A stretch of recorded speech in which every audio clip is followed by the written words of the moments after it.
নির্বাচনটি শেষ হলো, আপনারা জানেন ছোটোখাটো কতগুলো ত্রুটি বিচ্যুতি সব কাজের মধ্যেই তো থাকে, এবং শিক্ষার্থীদের কিছু অভিযোগ অনুযোগ রয়েছে, কিন্তু তার মধ্যেও আমাদের দীর্ঘদিনের যে আকাঙ্ক্ষা জাকসু ৩৩ বছর পর হলো। আরেকটি বিষয় হচ্ছে গণ অভ্যুত্থানের পর গণতন্ত্র পুনরুদ্ধারের একটা অঙ্গীকার রয়েছে এবং গোটা জাতির একটা আকাঙ্ক্ষা রয়েছে, আমরা গণতান্ত্রিক একটা সংস্কৃতিতে প্রবেশ করব। আমি অত্যন্ত আনন্দিত যে বিশ্ববিদ্যালয়ের মাধ্যমে এই গণতন্ত্র পুনরুদ্ধারের প্রক্রিয়া চালু হয়েছে, ডাকসু হয়েছে, জাকসু আজ চলছে। শিক্ষার্থীদের কতটা আনন্দমুখর পরিবেশে অংশগ্রহণ করেছে আপনারা নিজেরাই আজকে সারাদিন বিচরণ করেছেন, দেখেছেন। এখনো এই সিলেটের বাইরে গান বাজনা হচ্ছে, অসংখ্য শিক্ষার্থী বর্জন। মূল কথা হচ্ছে যে এরকম একটি গণ অভ্যুত্থানের পর জাকসুর মতো যে বিষয়টা শিক্ষার্থীদের দাবির প্রেক্ষিতে, এবং বলতে পারেন শিক্ষার্থীদের সঙ্গে আমিও এই আন্দোলনে অংশগ্রহণ করেছি পেশাজীবী হিসাবে একজন, এটা আমার নিজেরও দাবি। তো সেই জায়গায় প্রত্যেকেই যদি আমরা সেখানে আনন্দঘন পরিবেশে এই কর্মটি শেষ করতে পারতাম, যার পণ্যে আনন্দিত হতে পারতাম। কিন্তু দেখুন, অনিয়ম আর ভুল এই দুটোর মধ্যে তো পার্থক্য থাকে। আমরা দেখেছি যে কিছু ভুলভ্রান্তি সব কাজেই থাকে, এটার মধ্যেও আছে। আমাদের নির্বাচন কমিশন এই ভুলভ্রান্তিগুলো, যে অভিযোগগুলো আছে সেগুলো বিবেচনা ব্যাখ্যার জন্য গ্রহণ করেছে, এবং আমাদের ভোট গণনাও চলছে। আমি বিশ্বাস করি যে ভোট গণনা যেহেতু আমাদের হাতে হচ্ছে, ম্যানুয়ালি হচ্ছে, একটু সময় লাগবে। আগামীকাল দ্বিপ্রহর পর্যন্ত লেগে যেতে পারে সর্বশেষ ফলাফল বের হওয়ার জন্য, কিন্তু তার মধ্যেই যে অভিযোগ অনুযোগগুলো আছে সেগুলো ফয়সালা করা জরুরি বলে আমি মনে করি, এবং নিশ্চয়ই আমাদের নির্বাচন কমিশন এ বিষয়ে সক্রিয় রয়েছেন। আমরা তাদের মাধ্যমে এটা জানবো যে এর ব্যাখ্যা কী। আর আরেকটি বিষয় হচ্ছে যে যারা এই বিষয়টি নিয়ে অস্বস্তি বোধ করেছেন, যারা বর্জন করেছেন বলেছেন, এবং যারা অংশগ্রহণ করেছেন এবং ওখানে আনন্দ করছেন, তাদের সকলেরই গুরুত্ব আমাদের কাছে সমান। সবাই আমাদের সন্তান।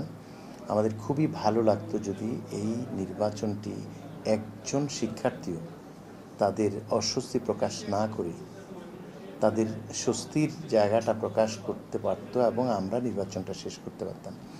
সে কারণে আমি বলছি যে এটুকু দুঃখ কষ্ট তাদের সাথে আমারও রয়েছে।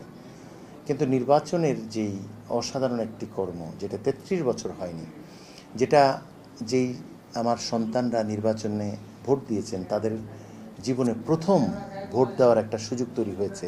আমরা দেখেছি, আমরা ফ্যাসিস্টদের আমলে ভোট দেওয়ার সুযোগ পাইনি।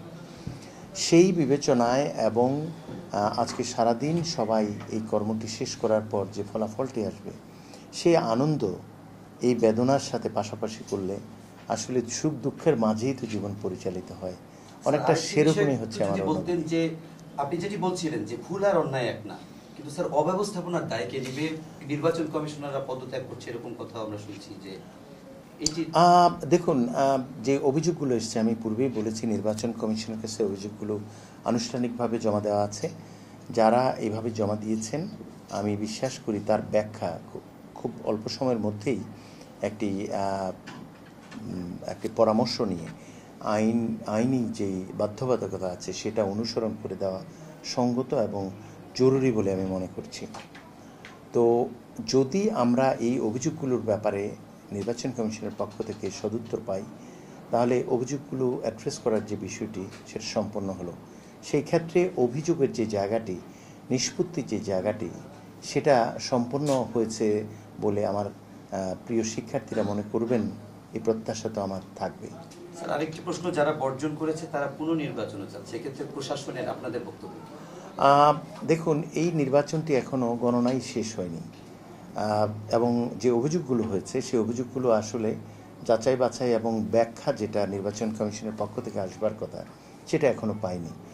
একটি প্রক্রিয়া অসম্পূর্ণ থাকা অবস্থায় এই প্রক্রিয়ার ভবিষ্যৎ কী সেটা মন্তব্য করা বোধহয় সময় আসেনি, সঙ্গত নয় মন্তব্য করা। স্যার, অনেক ধন্যবাদ আপনাকে। আমরা প্রয়োজনে আবারও যুক্ত হব, এবং সেই সঙ্গে আমরা প্রধান নির্বাচন কমিশনার এবং প্রভিসি অ্যাডমিন যারা রয়েছেন, আমরা পরবর্তী সংবাদে তাদের কাছেও যুক্ত হব। দর্শক, আমরা দেখছিলাম যে বিশ্ববিদ্যালয়ের উপাচার্য এবং জাকসুর যিনি সভাপতি অধ্যাপক কামরুল হাসান স্যার তিনি বলছিলেন যে অনিয়ম অভিযোগ যেগুলো এসছে সেগুলোর ব্যাখ্যা তিনি দিচ্ছিলেন এবং একই সঙ্গে তিনি জানাচ্ছিলেন যে ফলাফল ঘোষণা করতে আগামীকাল দুপুর হতে পারে। তো এই হচ্ছে এখান থেকে জাকসু নির্বাচনের খবর সিনেট ভবন থেকে।